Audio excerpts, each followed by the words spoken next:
Assalamualaikum warahmatullahi wabarakatuh. Perkenalkan, nama saya Dimriza Wibawa dari kelas 10 IPA 1 absen 1. Ingin menjelaskan tentang sejarah lahirnya Daulah Umayyah di Andalusia. Yang pertama, penaklukan Andalusia. Musa bin Nusair sebagai gubernur Afrika Utara mengutus Thorif bin Malik untuk menyelidiki keadaan Andalusia saat itu. Dalam ekspedisi ini, Thorif dibantu oleh Raja Julian dengan menaiki 4 buah kapal milik Raja Julian dan sukses tanpa perlawanan yang berarti. Melihat keberhasilan Thorif bin Malik dan pasukannya, maka Musa bin Nusair kembali melakukan ekspedisi ke Spanyol dengan membawa 7.000 pasukan di bawah pimpinan Thorik bin Ziyad. Thorik bin Ziyad membawa pasukannya menyeberangi selat yang kemudian dikenal dengan Selat Gibraltar atau Jabal Thorik. Thorik berhasil dengan gemilang dan berturut-turut berhasil menaklukkan berbagai wilayah penting di Eropa seperti Cordoba, Granada, dan Toledo. Periode pertama Andalusia berada di bawah pemerintahan para wali yang diangkat oleh Khalifah Daulah Umayyah yang masih berpusat di Damaskus. Periode pertama ini situasi politik dan perekonomian belum tertata dengan baik. Sering terjadi konflik internal yang mengakibatkan melambatnya kemajuan di segala bidang. Konflik internal yang terjadi disebabkan antara lain oleh perbedaan etnis dan golongan, juga terdapat perbedaan pandangan antara khalifah yang berpusat di Damaskus dengan gubernur Afrika Utara. Yang kedua, peran Abdurrahman II. Keruntuhan Daulah Umayyah di Damaskus dan digantikan oleh Daulah Abbasiyah di Baghdad menyisakan satu orang keturunan dari Daulah Umayyah, yaitu Abdurrahman yang bergelar Ad-Dahil. Abdurrahman mengambil kekuasaan di Andalusia pada masa Gubernur Yusuf Al-Fir. Ia kemudian memproklamirkan berdirinya Daulah Umayyah di Andalusia sebagai kelanjutan dari Daulah Umayyah di Damaskus. Oleh ahli sejarah, periode ini disebut dengan periode kedua pemerintahan Daulah Umayyah. Periode kedua terjadi antara tahun 755 sampai 912 Masehi. Pada periode ini, umat Islam di bawah kekuasaan para amir dan mulai memperoleh kemajuan, baik dalam bidang politik maupun peradaban. Amir pertama pada periode kedua ini adalah Abdurrahman Ad-Dahil. Ia berhasil membawa kegemilangan Islam dan sukses mendirikan Masjid Cordoba dan sekolah-sekolah di kota-kota besar Andalusia. Perkembangan peradaban dan ilmu pengetahuan masa Daulah Umayyah di Andalusia. Para amir yang berkuasa.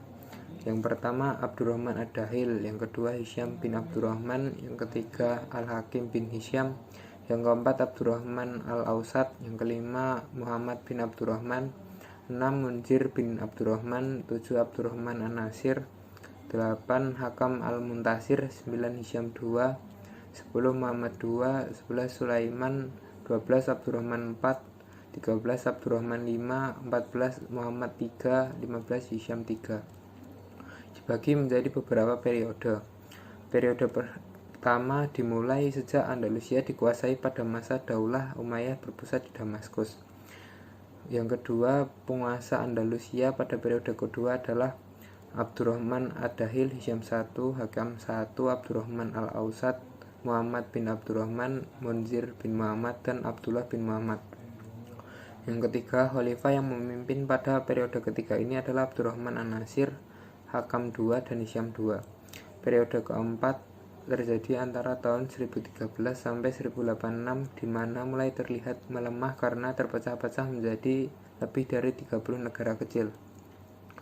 5. Periode kelima berlangsung dari tahun 1086 sampai 1248. Pada periode ini muncul kekuatan yang dominan, yaitu Daulah Murabitun. 6. Periode ke-6 berlangsung dari tahun 1248 sampai 1492. Pada periode ini kekuasaan Islam hanya di daerah Granada, yaitu di bawah kekuasaan Bani Ahmar. Kemajuan-kemajuan Bani Umayyah di Andalusia. Yang pertama, ilmu pengetahuan dan sains. Filsafat. Tokoh pertama dalam sejarah filsafat Spanyol adalah Abu Bakar Muhammad bin Asyaghi yang lebih dikenal dengan Ibnu Bajjah. Ia tinggal di Granada dengan karyanya yang terkenal adalah Tadbir al-Mutawahhid. Tokoh kedua adalah Abu Bakar Ibnu Tufail yang berasal dari Wadi, sebuah kota kecil di timur Granada. Karya filsafatnya yang terkenal adalah Hayy Ibn Yaqzan. Tokoh lain yaitu Ibnu Rushd dari Cordoba.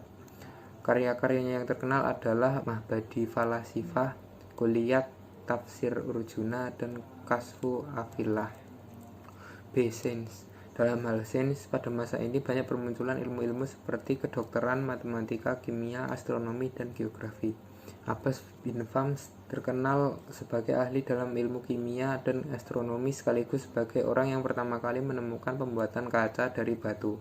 Ahmad bin Ibas ahli dalam bidang obat-obatan. Dalam ilmu geografi, ilmuwan yang terkenal adalah Ibnu Jubair yang menulis tentang negeri-negeri muslim Mediterania dan Sicilia.